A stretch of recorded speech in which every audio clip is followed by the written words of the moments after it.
Coisa boa, maravilha. Então, o pessoal hoje vai ter uma revisão e complementos. Então, tem coisa extra, lógico, né? Não podia ficar só. Que lá foram, acho que 8 horas de conteúdo aprofundado, né? Hoje é um bate-bola mais rápido.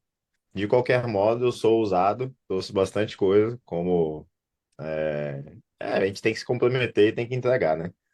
Então, vamos lá. Então vai ser ótimo, não só quem já estava na pós, vai ter aquela revisão que é o momento de aprender, de reestudar, de fixar uma coisinha que ficou pendente.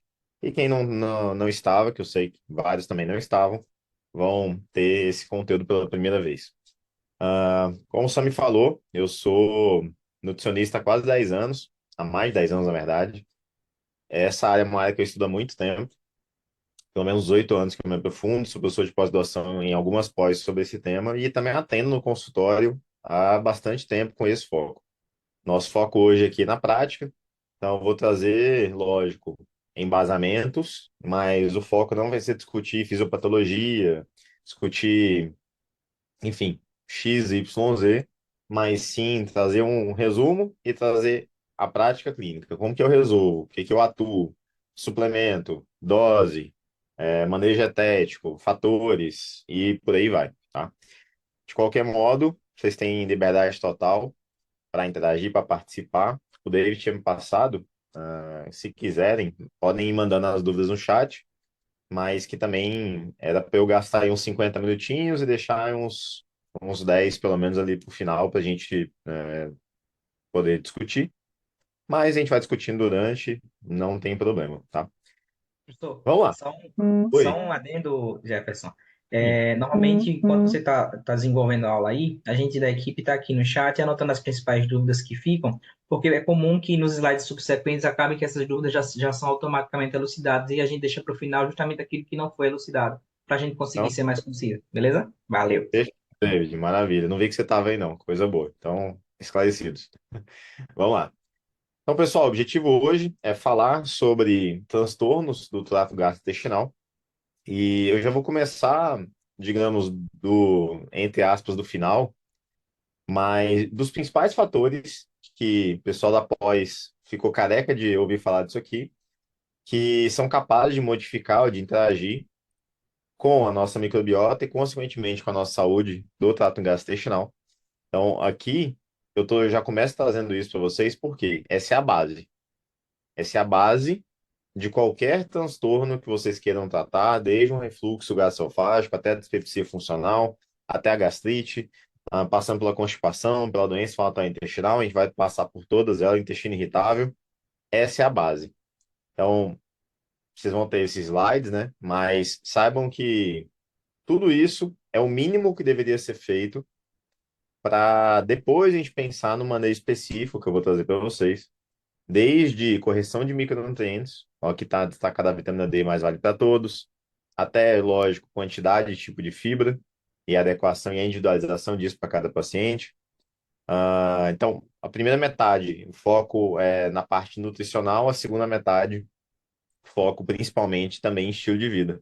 Organização de sono, organização de horário de refeições, método de preparo dos alimentos, entre outros, né? Até passando aí até pelo sedentarismo. Essa é a base. Quem aí é usuário do WebDiet, vocês têm um protocolo de saúde intestinal lá no WebDiet com todos esses tópicos, tá? Para usar com os pacientes, para não esquecer. Pô, Gerson, eu atendi esse paciente, anotei aqui, mas faltou eu cuidar da mastigação, faltou cuidar da vitamina D. Então, ajuda muito na prática a vocês terem um norte ali, uma recapitulação, tá? Os transtornos do trato gastrointestinal, principalmente os transtornos funcionais, que é o nosso foco aqui hoje, eles atingem muita gente e o Brasil é um país que sofre muito com isso. A gente está falando aqui de praticamente 40% da população brasileira sofrendo com algum transtorno, com alguma desordem funcional, principalmente dispepsia, refluxo, constipação, são alguns a síndrome do intestino irritável, são alguns dos principais. E por isso, sim, é importantíssimo a gente trazer o manejo dessas desordens, né? Já começar com gastrite, vai começar pelo estômago, gastrite, dispepsia, refluxo, depois a caminhar descendo para o intestino e falar das outras patologias. E ao final, vou trazer uma novidade que eu não trouxe lá na aula da pós, por exemplo, que é um modo de ver as coisas, uma perspectiva diferente que a nutrição funcional aplica, que são o famoso 6 R's. Começou com 4 R's, depois foi para 5 R's, depois 6 R's. Então, lá ao final, a gente vai. Não é nenhuma reinvenção da roda, é só uma perspectiva, um modo diferente de ver tudo que a gente vai discutir aqui, tá? Então, começando com a gastrite. Gastrite e úlceras pépticas. São um quadro que a gente pega muito no consultório, inclusive fica a dica na prática. Não pergunte para o paciente só se ele tem, mas sim se ele tem histórico de gastrite. Esse histórico, principalmente se o histórico dele tem a gastrite com H. pylori ou não. Isso é um ponto importante para entender a saúde desse paciente, inclusive o risco dele ter novamente ou não, né? Então, é a gastrite, que é lógico, é a inflamação gástrica, né? E essas úlceras pépticas, elas ocorrem quando a gente tem alguma normalidade química, infecciosa e neural. Os três principais tipos são causada por H. pylori. Então, e aí, lógico, é uma bactéria infecciosa causando a gastrite. Detalhe importante, muitas vezes a H. pylori, ela é comensal, ou seja, ela está nos nossos corpíceos sem causar doença. No entanto, quando ela cresce e passa do ponto que ela não causa doença, aí sim eu posso ter as complicações, não só a gastrite, mas outros quadros decorrentes dela.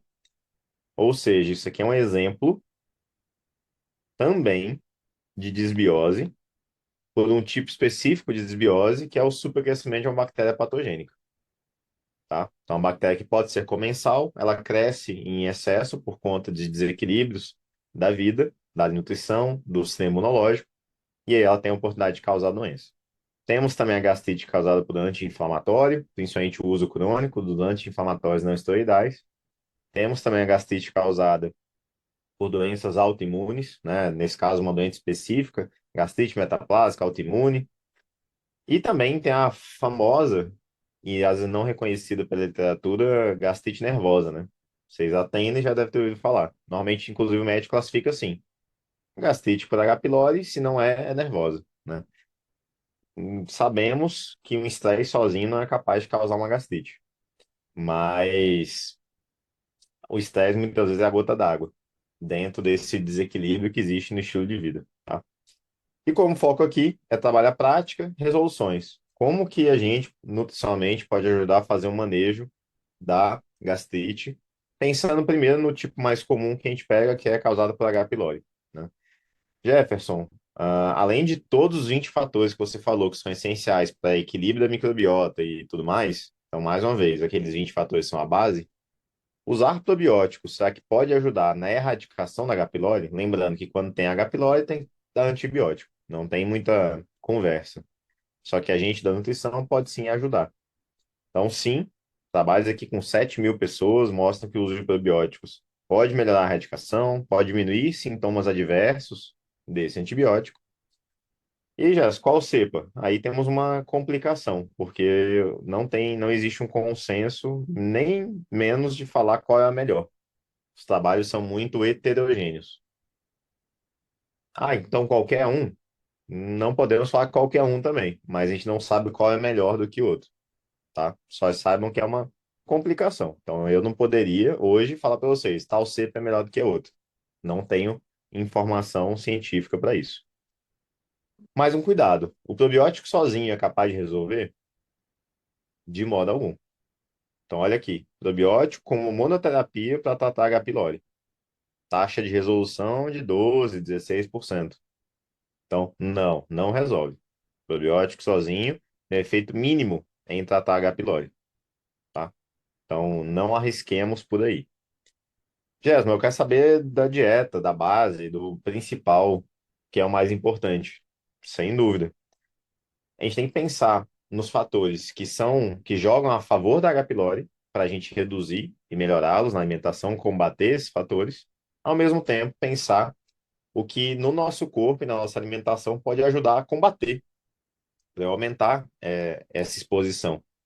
Então, por exemplo, a favor dela, consumo de refinados e ultraprocessados, consumo de sal, Nossa, então redução do consumo de sal pode ajudar a tratar a H. pylori? Sim. Refinados também. Redução do consumo de ferro, olha que interessante. E aí temos um certo problema aqui. Por quê? O ferro, ele é utilizado pela H. pylori como substrato, favorece o crescimento dela e tudo mais. E até por isso é muito comum pegar paciente com H. pylori com falta de ferro. E aí eu tenho que, se ele tem H. pylori, eu tenho que restringir o ferro da dieta dele.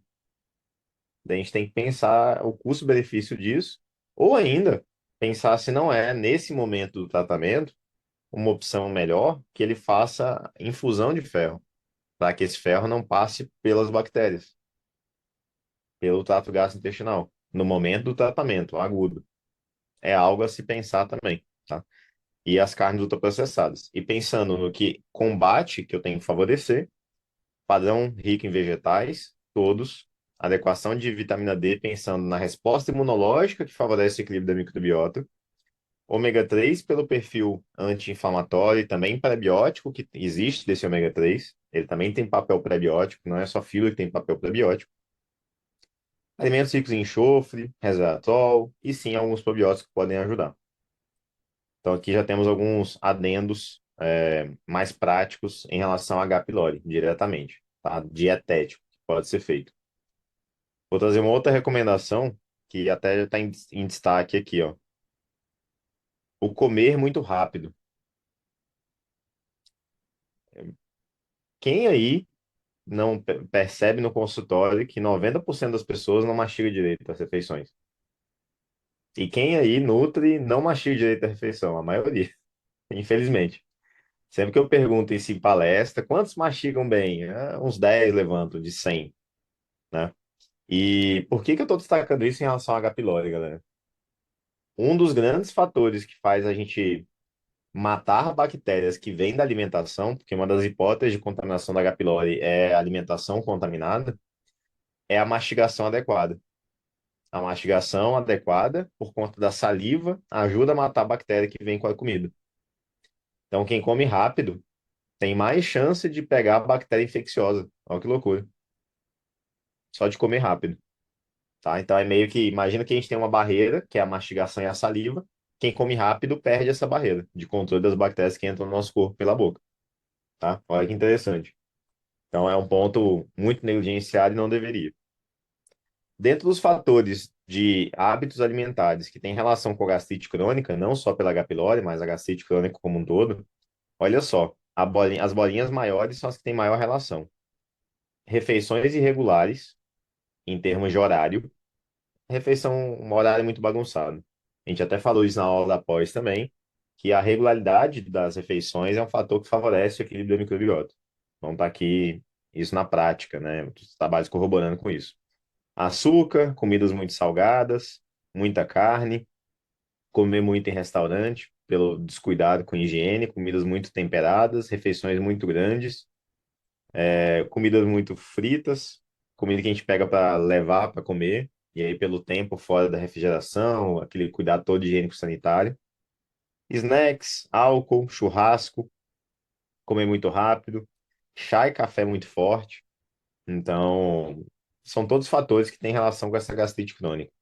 E que tá aqui uma lista, já eu posso fazer essa lista e cuidar na alimentação do meu paciente. Poxa, eu tenho que regular o horário das refeições, reduzir açúcar, reduzir o sal, controlar o consumo de carne, priorizar o consumo de refeições em casa, entre outros, né, que eu trouxe aqui para vocês. Jefferson, em relação a outras formas de fazer o manejo da gastrite, tem trabalhos mostrando que a saúde mental, olha só, o mindfulness, o controle do estresse e da ansiedade, ajuda no tratamento. Gastrite tratada com um clássico, intervenção clássica, medicamento, antibiótico, antiácido, e a clássica mais atenção plena, tendo mais resultado, mais efetividade no tratamento, tá? É difícil, sabemos disso, porque também a gente vive no estresse nosso, né? Mas é uma tentativa a ser feita. Temos probióticos que são adicionados às vezes em iogurte, que podem ajudar também. Esse é um trabalho que mostra isso, principalmente nesse caso aqui na dispepsia funcional, que tem muita relação com a gastrite, principalmente com a H. pylori, tá? Uma cepa bem específica. Lembrando, aqui é a espécie e aqui é a cepa. Então, se eu quiser passar esse lactobacillus, eu tenho que passar esse aqui. Aí a farmácia, mas posso substituir esse aqui por outro, porque esse não tem? Aí você não pode esperar o mesmo efeito, tá? Então, deveria ser esse aqui mesmo. Outros suplementos que podem ajudar na gastrite, esse é mais fácil de encontrar e de prescrever, é a zinco-carnosina. Então, o zinco tem um papel essencial para o trato gastrointestinal. A gente tem receptores de zinco em todo o trato gastrointestinal e esses receptores favorecem o intestino e o estômago e tudo ficar bem fechadinho. Então, melhora muito o tratamento da hiperpermeabilidade, especialmente.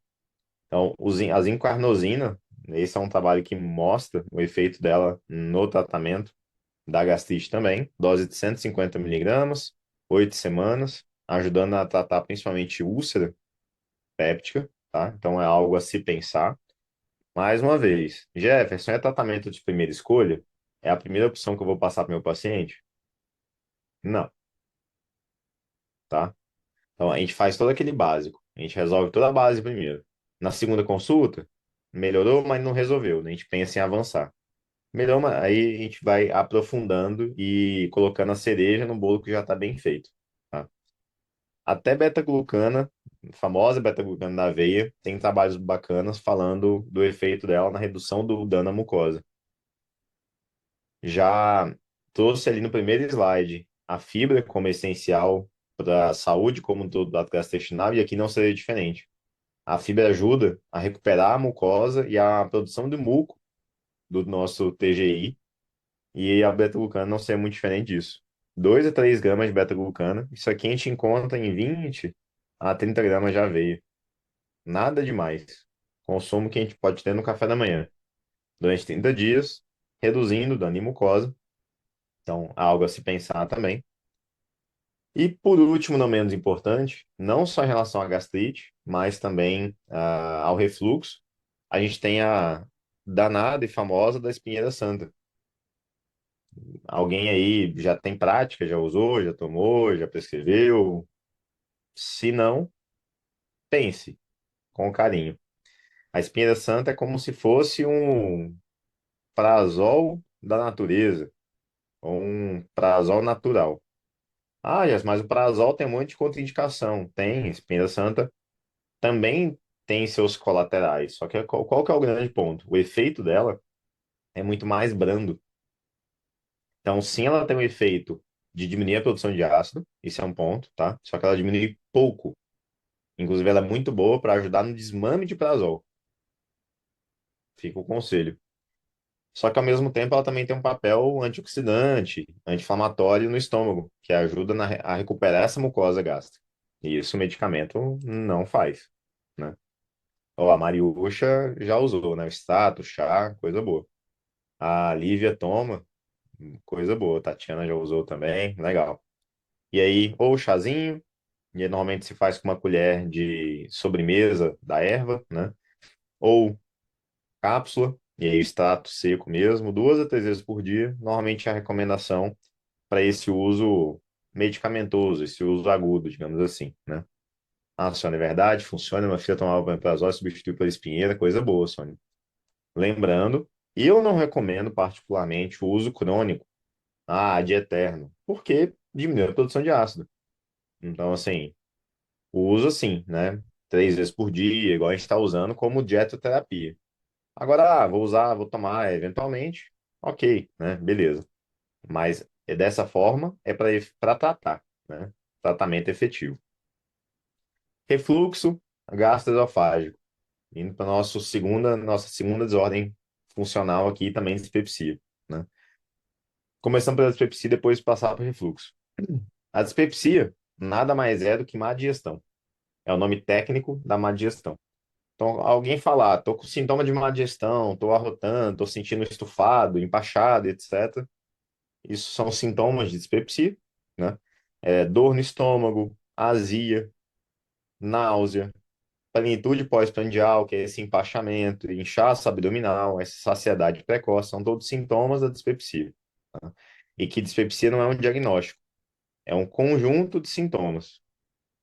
Então não é assim, então você tem dispepsia. Não, dispepsia é o nome que a gente dá para esse conjunto de sintomas.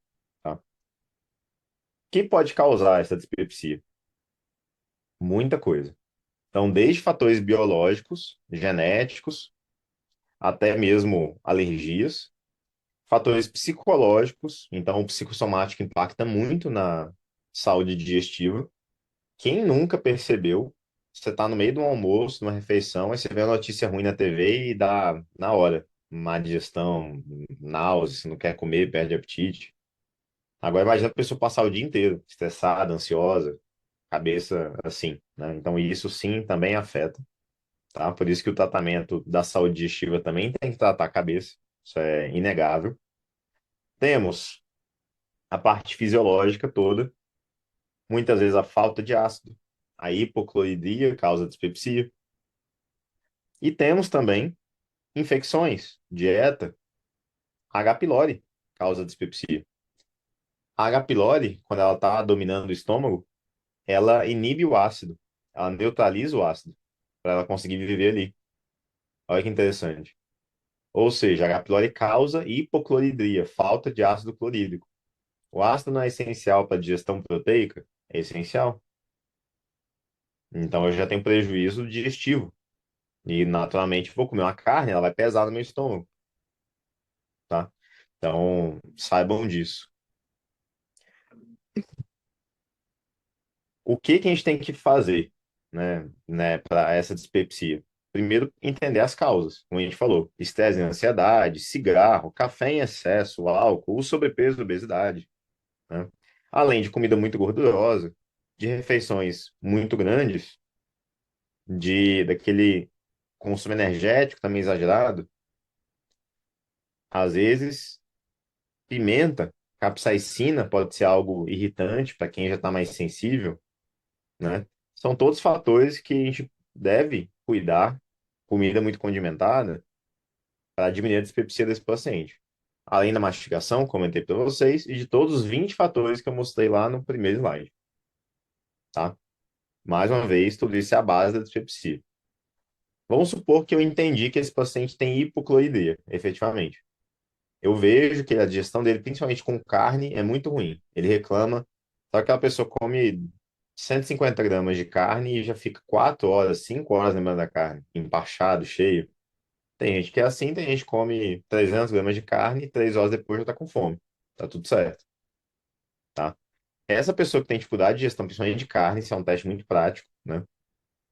Normalmente são candidatos à hipocloridria, eu sou um candidato desse, inclusive. Primeiro, entender a causa. Será que é H. pylori ou não?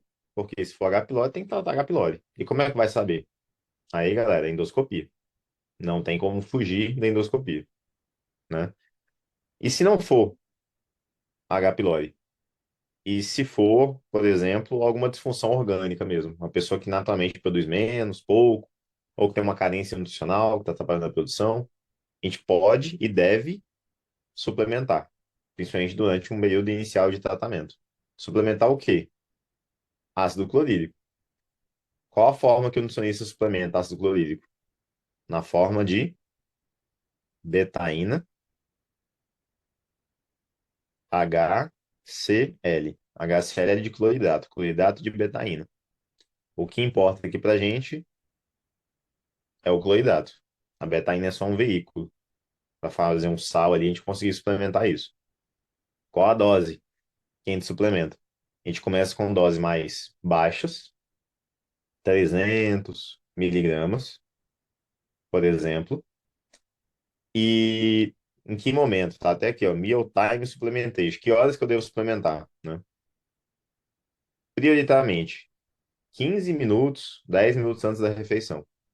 Então, um pouquinho antes da refeição. Suplementei 300 miligramas. Quem baixar esse artigo vai ver isso lá, ele falando essa recomendação. Suplementei 300 miligramas. Deu tudo certo no primeiro dia, o paciente não sentiu nenhum sintoma de queimação nem nada. No dia seguinte, eu dobro a dose. Suplementou, não tem nenhum desconforto? No dia seguinte, eu dobro a dose. Dobro não, aumento mais uma cápsula. Então, no terceiro dia, eu vou estar com 900 miligramas de cloridade de betaína. Opa, aí o paciente sentiu queimação. Tomou as três, estava no meio do almoço e começou a sentir queimação. Suspende essa dose mais alta, na próxima refeição volta para as duas doses. Esse é um teste prático para descobrir o limite, o máximo e quanto você deve suplementar. Tem gente que chega a tomar 2.000 miligramas. Tem gente que já fica bem com 500, 600. Então tem que ser feito esse teste prático. Por isso, manipular em doses mais baixas e aí você vai multiplicando as cápsulas, tá? Isso é um teste essencial. Ajuda muito. A gente vai suplementar isso aqui um mês, 2 meses, junto com toda a mudança da mastigação, da alimentação, etc. E depois fazer o desmame e ver se esse paciente continua bem, tá? Ah, suplementei. O paciente continua comendo super rápido, sem mastigar direito. Galera, não tem estômago que salve um pedaço de bife inteiro que não foi bem mastigado. Vocês entendem isso? Então, assim, pelo amor de Deus.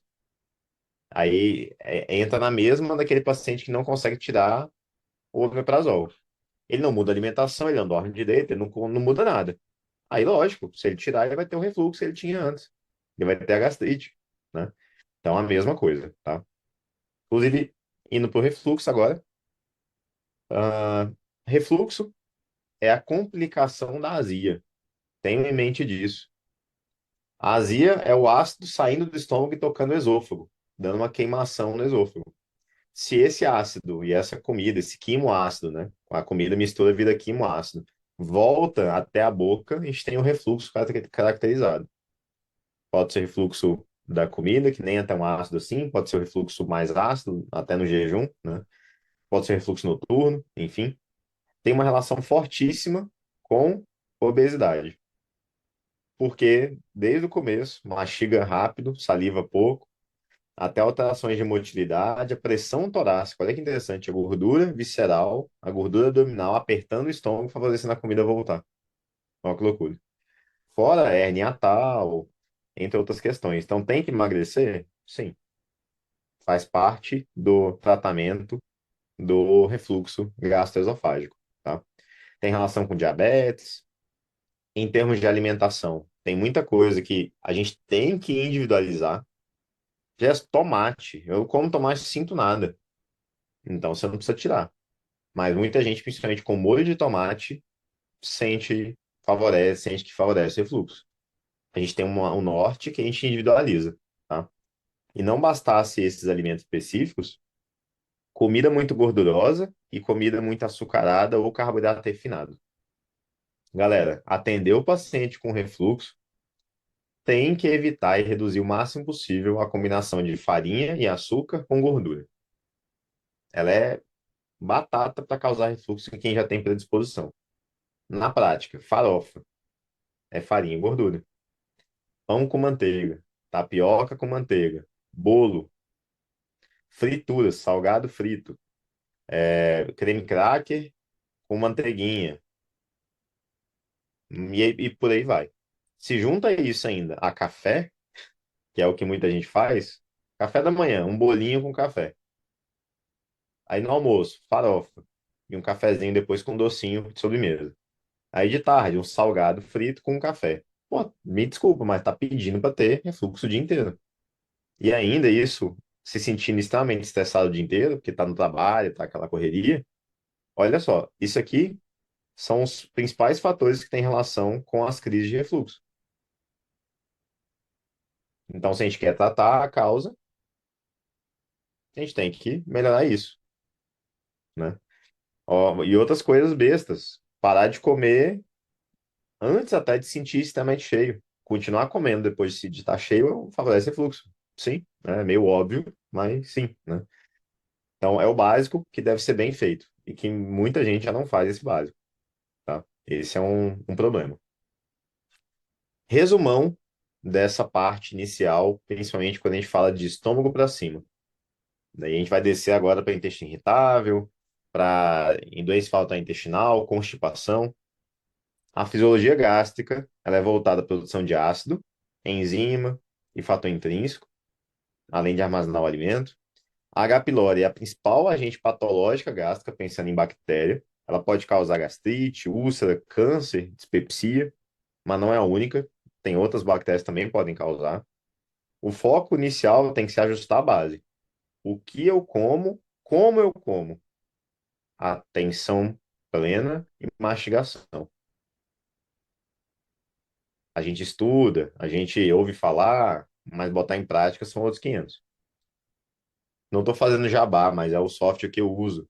Quem usa o Webdrive tem uma lâmina lá onde eu ensino os 7 passos para aplicar atenção plena nas refeições. Recomendo fortemente que vocês façam em vocês e manda para o paciente, orienta ele a fazer. Às vezes, tá em uma atividade que pode ser feita no consultório. Pode pegar um chocolatinho ali amargo e gastar 1 minuto para fazer uma atividade de atenção plena com ele sentado no consultório, para ele vivenciar, sentir como é que é a experiência, né? Pezinho no chão, relaxado, em paz, silêncio. Pega o chocolatinho, sente o cheiro, olha, bota na boca, não engole, mastiga, deixa derreter, fecha o olhinho, sente a experiência. Parece besteira, está viajando, Gerson. Não é, nem um pouco, tá? Nem um pouco. Não sei se você já parou para pensar nisso. A alimentação, a digestão, ela começa antes da comida estar na boca. Existe a fase cefálica da digestão. Para pra pensar, se você sentir o cheiro da comida gostosa, ou se você pensar na comida gostosa, a gente saliva, o estômago ronca. E se a gente come com atenção nas Olimpíadas, por exemplo, a digestão fica prejudicada. A mastigação fica prejudicada. O controle da quantidade de comida fica prejudicado. As pessoas tendem a comer mais, em grande maioria. Alguns já têm um comportamento oposto, que come muito devagar e perde o apetite, mas a grande maioria acaba comendo rápido e petiscando e não percebendo. Num segundo momento, sim, a gente tem as alternativas específicas para tratar a H. pylori, para ajudar no manejo dela. A gente falou beta-glucana, zincarnosina, etc. E também para ajudar nessa melhora da mucosa gástrica, chá de espinha da Santa, por aí vai, né? E sintomas de dispepsia, empachamento, eructação é o arroto depois da refeição, pirose é a azia, ou evoluindo até o refluxo, podem e devem ser tratados, mais uma vez, primariamente pela base. E depois, sim, pensar no suporte fisiológico, se necessário, tá? É muito difícil a pessoa ter refluxo por excesso de ácido. Normalmente, o ácido, ele é só o que está saindo, mas ele não é a causa. É a refeição exagerada, é o sobrepeso, obesidade, é a má mastigação, que fica comida muito tempo no estômago, ele acaba favorecendo voltar, é comer e deitar. Sabe o básico do refluxo? Comer e deitar, né? É bem por aí. Quanto tempo antes a gente deveria parar de comer antes de deitar para dormir, por exemplo? 4 horas antes, pelo menos. 3 horas, vai, dá para perdoar. Por quê, galera? 3 horas é o tempo de ter o esvaziamento gástrico completo de uma refeição. Se eu jantar, fizer uma janta, eu demoro pelo menos 3 horas para esvaziar 100%. 1 hora já esvaziou um pouquinho. 2 horas esvaziou mais da metade. 3 horas para esvaziar completo, né? E aí eu vou dormir com o estômago vazio. A comida vai estar no intestino, vai estar digerindo, absorvendo, mas no estômago já esvaziou. E a chance de refluxo cai drasticamente, tá? Se no intestino irritável, vamos sair do estômago agora e vamos para a parte baixa. Vamos descer. Intestino irritável, a gente atende muita gente, né? Hoje a prevalência no Brasil é de quase 20% da população. É muita gente. Muita gente mal diagnosticada, muita gente realmente tem. Cuidados para o diagnóstico. A gente faz diagnóstico, Jefferson, mas a gente tem que saber como é feito. Porque muita gente faz mal feito e muita gente tem sintomas e não sabe que tem. A gente vai ajudar a identificar e encaminhar para o médico para fazer, né? Mas a grande principal característica do intestino irritável, dor e um desconforto grande. Vocês entendem que a diferença de desconforto e dor é a intensidade? E é difícil definir um limite, um limiar? Não, isso aqui é desconforto, se aumenta um pouquinho a dor. Então, por isso que é dor ou desconforto grande, intenso, que dura pelo menos 3 dias, com frequência nos últimos 3 meses. Associado, tem que ter dor. Então, olha só, tem que ter dor e desconforto associado à dificuldade de evacuar, ou à mudança no padrão evacuatório, na consistência das fezes, na frequência e na consistência das fezes. Ou seja, a pessoa ou fica presa, ou fica solta, ou fica os dois oscilando, e isso associado à dor. Só que tudo isso sem uma causa aparente. Como assim, Jefferson? Se eu sei que eu tenho intolerância à lactose, quando eu como lactose me dá dor, desconforto, diarreia, não é intestino irritável, é intolerância à lactose. Intestino irritável é uma síndrome que só é diagnosticada quando eu não tenho uma explicação orgânica e dos sintomas. Por isso que é um diagnóstico por exclusão. O médico testa, investiga um monte de coisa, se ele não acha nada, aí sim é o diagnóstico intestino irritável, tá? Tanto que tem exames inflamatórios, olha só, não tem exame para diagnosticar, mas tem exame para excluir o diagnóstico.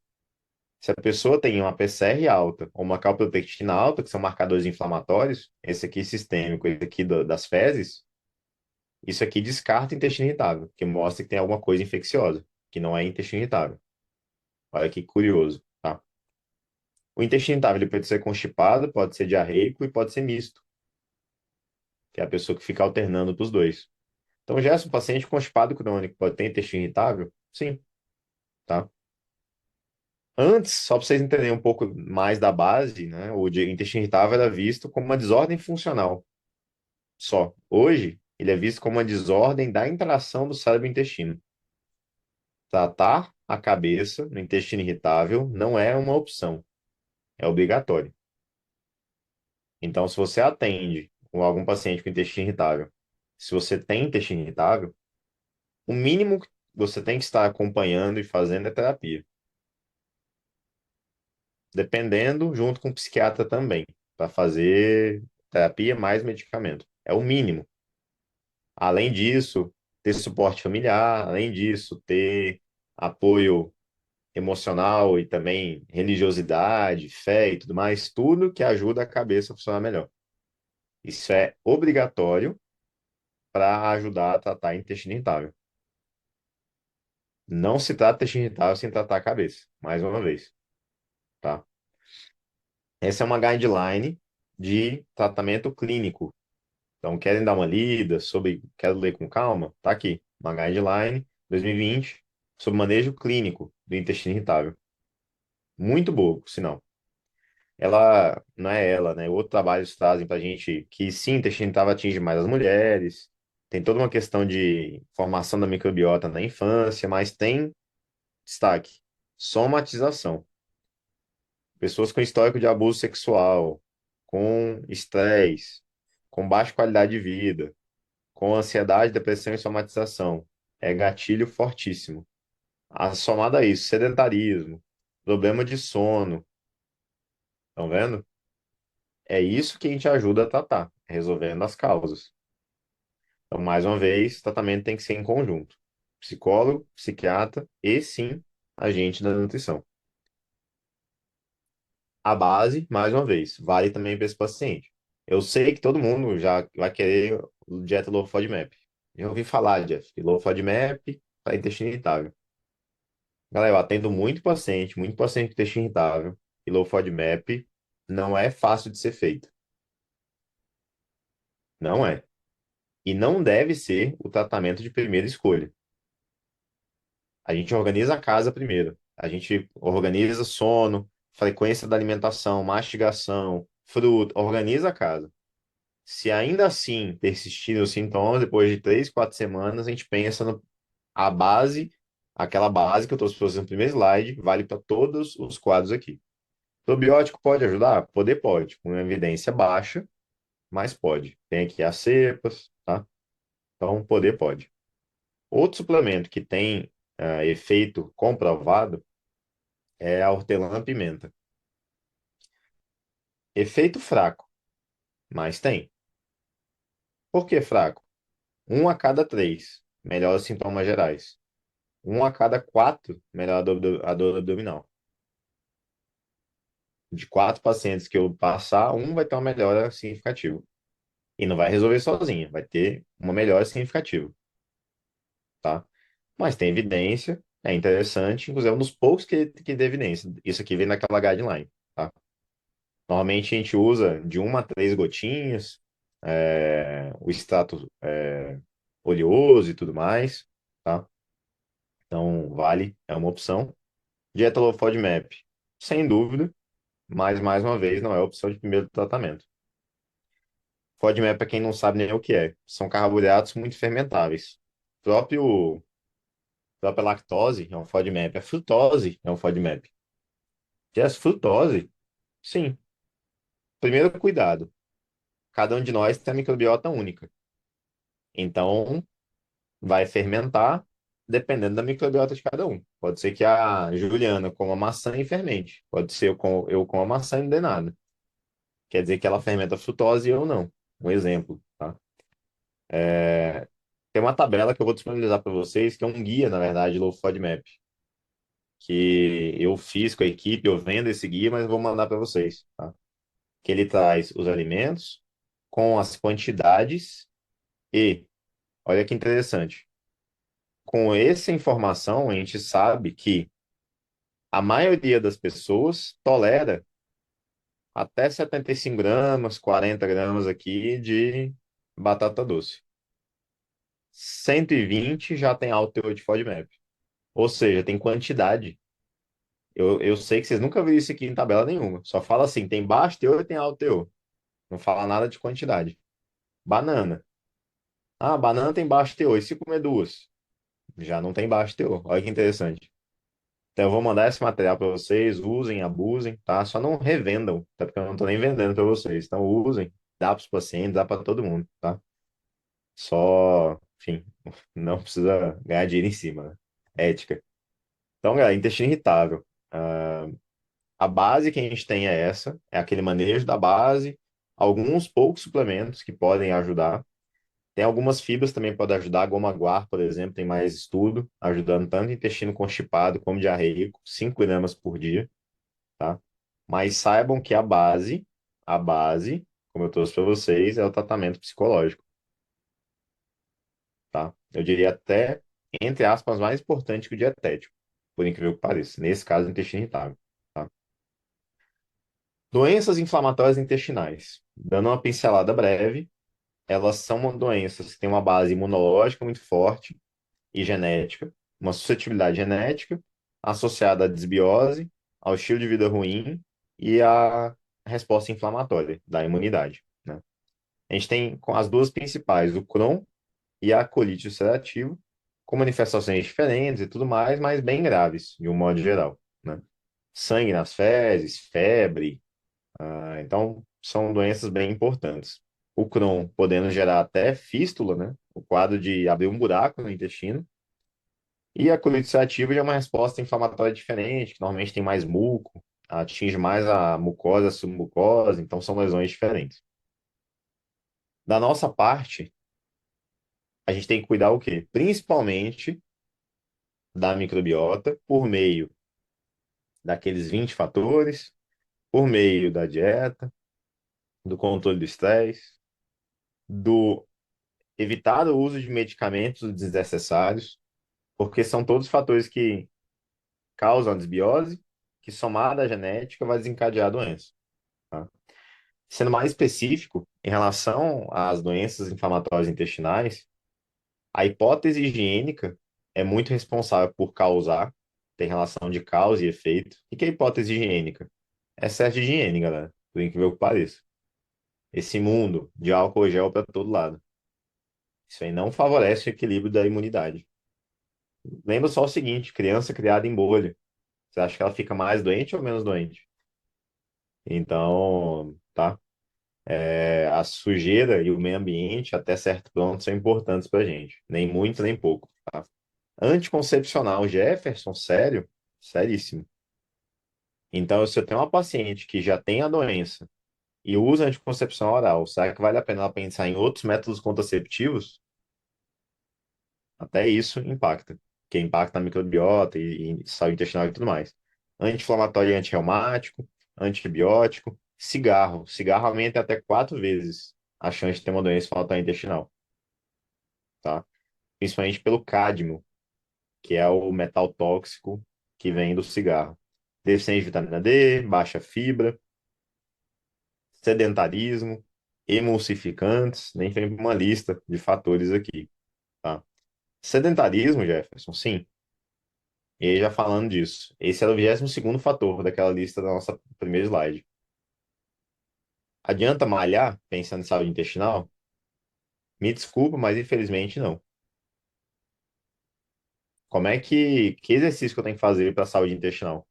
Aeróbico, contínuo, pelo menos 2 vezes por semana, pelo menos 30 minutos e pelo menos uma intensidade moderada, tá?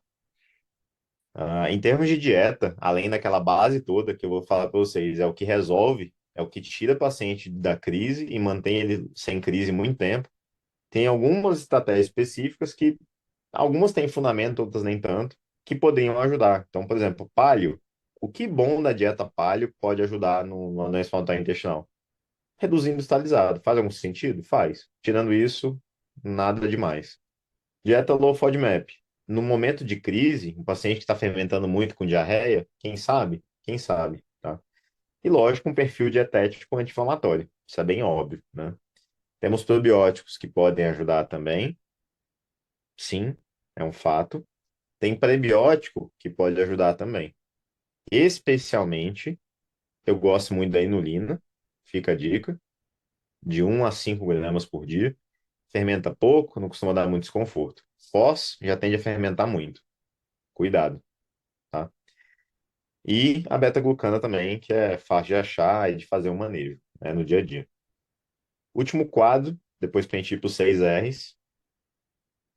Deixa eu só, galera, me dar um segundo. Eu vou esticar com vocês mais 10 minutinhos. Deixa eu só avisar o pessoal da formação que eu vou atrasar com eles um pouquinho. Fazer igual a Sami, tá? Rapidinho. Formação. Vou mandar um áudio, fica mais fácil. Boa noite. Peraí. Boa noite, pessoal. Vocês estão bem?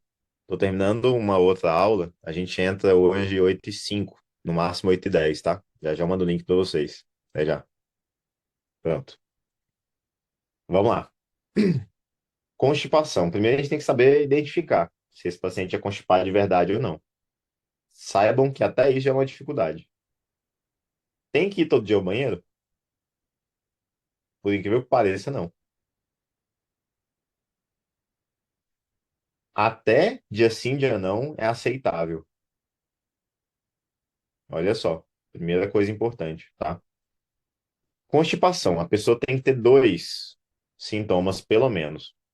Então, ela tem que ter mais, dois ou mais sintomas. Quais? Bristol 1 e 2, chamada falsa. Eu sei que a maioria nem pergunta isso no consultório.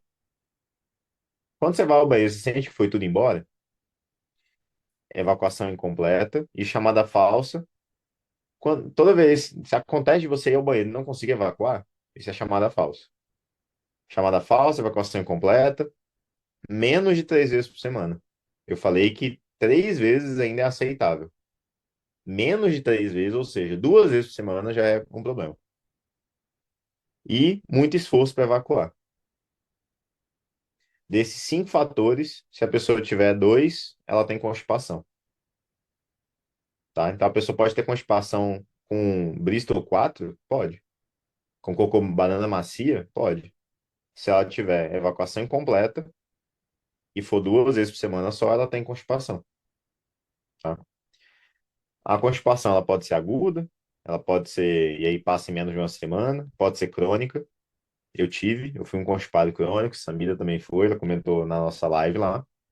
E das causas, a gente tem que saber a causa para tratar. Lógico, baixa fibra, água, sedentarismo. Mais uma vez, ninguém fala de exercício físico como é essencial para tratar a constipação. E do jeito que eu falei para vocês. Ignorar reflexo. Isso aqui é o comportamento. O que eu chamo de constipação psicológica. Cibele, por exemplo, tá lá na casa do namorado.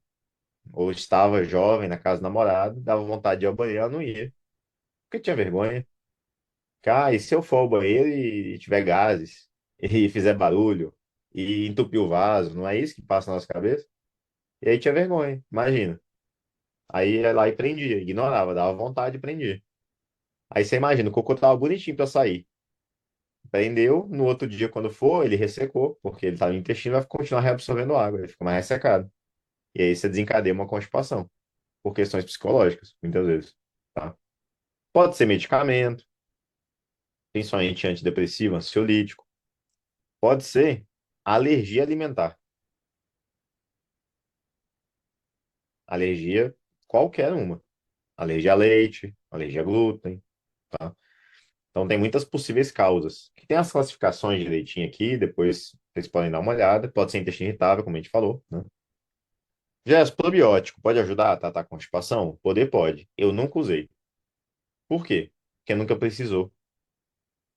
Porque fazendo a base, já resolvia. Testando fibras diferentes, resolvia. Então nunca prescrevi um probiótico para tratar a constipação, mas tem trabalho. Kefir e iogurte, barra iogurte, por outro lado, gosto muito, costumo prescrever porque é comida. E sim ajuda. Probióticos naturais. Muita gente, ó, sai de 2 vezes por semana para 5 vezes por semana de evacuação. Sai de consistência ressecada para macio, tá? Então pode ser muito bem-vindo. Fora N outras questões que a gente poderia discutir, né? Aqui o objetivo foi trazer uma pincelada de pouquinho de cada desordem funcional. E agora, para vocês entenderem um pouquinho da lógica dos 6 R's, que envolve aqueles 22 fatores, mais outros que eu trouxe aqui para vocês, do equilíbrio da microbiota da saúde intestinal, no que consiste? Primeira coisa, eles têm que ser feitos em ordem? Não, necessariamente, tá? Muitas vezes a gente faz vários ao mesmo tempo. Então não tem que primeiro remover, depois reparar, não, tá? Mas a lógica é entender que são prioridades, mas que sim, a gente tem que fazer muitas vezes ao mesmo tempo. Primeiro remover. Remover o quê, Jefferson? O que tá de ruim. Pode ser aide. O que que é aide? É coisa tostada demais, torrada, fast food, é rico em agente de glicalificação avançada. Isso aqui é preparo dos alimentos. Pode ser remover FODMAP? Pode ser que seja, para quem tem intestino irritável e decida essa conduta. Remover químico, industrializado, processado, sem dúvida. Remover alérgeno de quem tem uma alergia? Fato, lógico, tem quem tem alergia. Quem tem alergia a glúten, eu vou lá e tiro. Não é de todo mundo. Eu tenho alergia a leite, então eu vou lá e tiro o leite. É óbvio. E assim por diante. Além de remover o que está causando ruim, o que está causando mal, remover bactérias patogênicas. E aí temos temperos e condimentos que ajudam isso. Tem função antibacteriana, antifúngica. Gosto muito. Gengibre, pela praticidade e conveniência. Prático, pega o pozinho, bota no iogurte, bota no suco, né? Canela. Mas aí, ó, tem hortelã, tem o alecrim, orégano, tem de tudo. Colocar na rotina, no dia a dia, né? Outro, remover parasita, por exemplo. Sementes, semente de abóbora. 2 colheres de sopa por dia. Tem ação antifúngica, antiomíntica. Então pode ajudar, tá? Faz parte dos princípios aí da nutrição funcional. E ajudar a remover o cocô, as bactérias, por meio do cocô. Evacuar é uma grande forma de eliminar a bactéria. Então, aumentar a frequência evacuatória de quem é preso, lógico. E aí, fibra, testar tolerância, testar quantidade. Suco verde, entre outros, podem ajudar. Suplementar fibra também, se for necessário. Psyllium, eu gosto muito de farinha de banana verde, gosto bastante. Prático, fácil, coloca qualquer coisa. Coloca no molho de tomate, no macarrão. Coloca no estrogonofe, coloca no feijão. Não tem gosto de nada, é muito prático, né? Então, isso é remover. O segundo R, reparar. É ajudar na integridade da mucosa. Ômega 3 anti-inflamatório pode ajudar. Vitamina D, vitamina E, zinco, a gente comentou. Glutamina em último caso. Compostos bioativos ajudam. Terceiro, recolocar. Terceiro R. Enzimas digestivas. principalmente naturais. Se for o caso, recolocar cloridade de betaína, se precisar.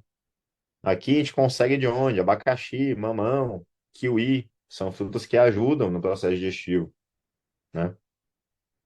O quarto é reinocular, recolocar bactérias, se necessário. Isso aqui é uma etapa totalmente facultativa. Só para vocês terem noção, hoje eu passo probiótico para 5% dos pacientes. Não é tratamento de primeira escolha, e não deveria ser. A gente tem muita coisa para fazer antes de passar um probiótico, tá?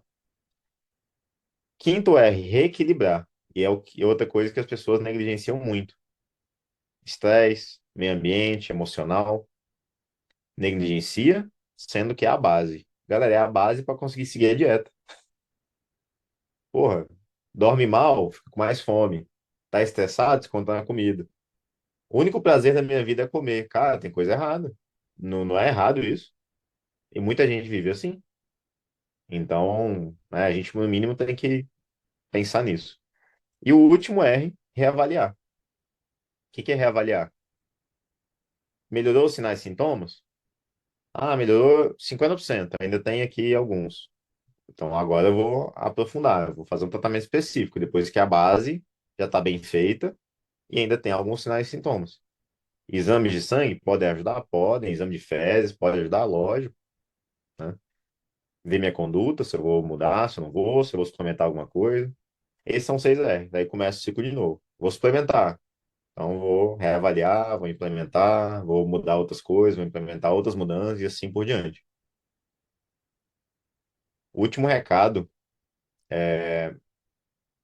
a vida muitas vezes não exige perfeição para que a gente tenha a melhora da saúde. Quando a gente estuda pra caramba, a gente vê, nossa, tem muita coisa, né, que eu tenho que fazer e tal.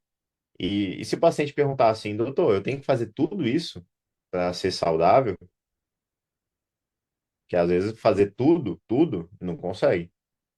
E não, muitas vezes não tem que fazer tudo. Se a pessoa fizer 80% já resolve. Às vezes metade, 50% já resolve, depende de cada caso.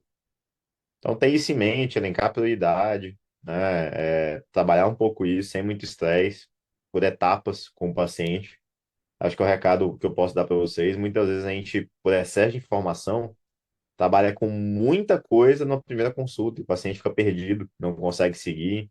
Então, assim, seja mais simples, bota prioridades, monta um plano de tratamento.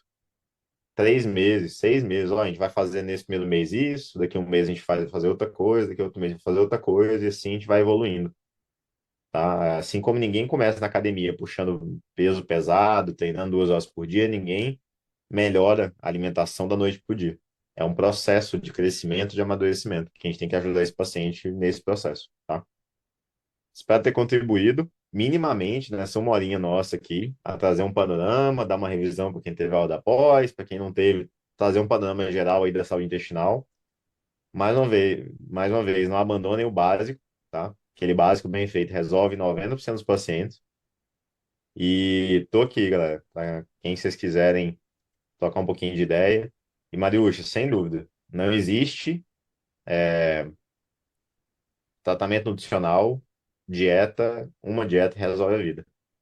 Tanto que eu não faço uma consulta solta em primeiro paciente. É no mínimo 3 meses, que é uma consulta com acompanhamento e 3 meses de acompanhamento. É o mínimo. E aí pode ser 6 meses, aí vem os outros, mas é o mínimo, né? Fantástico, Tabela eu vou Jefferson. mandar tabela eu vou mandar pro David, aí ele manda para vocês, tá bom?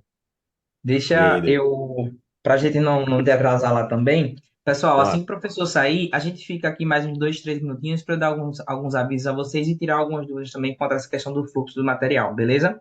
Só para encerrar, Jefferson, desde já te agradecer, mas tem uma dúvida aqui.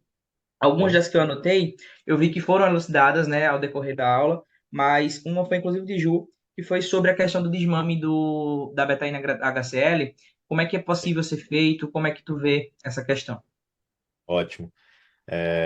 Vou reforçar, Graziele perguntou? Juliana. Juliana, desculpa. Juliana, reforçar. Tem que ajustar a base. Refeições pequenas e frequentes e mastigar direito, isso é um mínimo. Depois que está ajustado e essa pessoa efetivamente tratou a H. pylori que ela tinha e ou corrigiu a carência nutricional que ela tinha, que muitas vezes é uma causa, vou trazer uma outra causa de hipocloridria que existe, dieta muito restritiva em termos de energia. Então, paciente de dieta hipocalórica pesada, que já está até com baixo peso, isso causa hipocloridria. Depois que você corrigiu o estado nutricional e melhorou isso, aí sim você pensa em desmamar. E aí desmame, assim como a gente faz com medicamento. Estava usando 900 miligramas, passa uma semaninha tomando 600 e vai avaliando sintomas. Passa mais uma semaninha tomando 300 e vai avaliando sintomas, tá? Vai gradativo. E aí junta com frutas que dão suporte digestivo, coordenando tudo isso, reduz carne, aumenta a proteína vegetal, que tem a digestão mais leve, enfim, todo esse básico, normalmente, em 80% dos casos, dá certo, tá?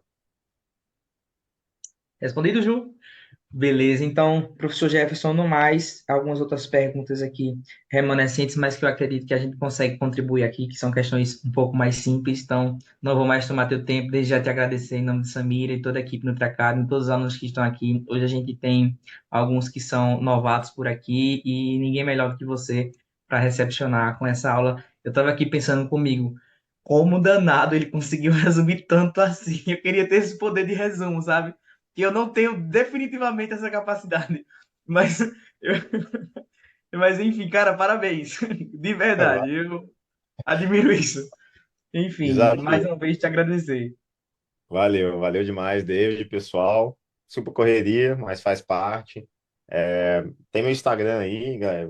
Eu abro caixinha direto. Qualquer dúvida que passou aqui, manda lá na caixinha que eu respondo. Então, tá bom? Valeu, tudo de bom pra vocês. Boa noite. Vai na Vou paz. nessa. Tem mais 2 horinhas de aula ainda. Tchau, Valeu, tchau. Bom Gerson. e Tchau, forte tchau. pra vocês. Até mais.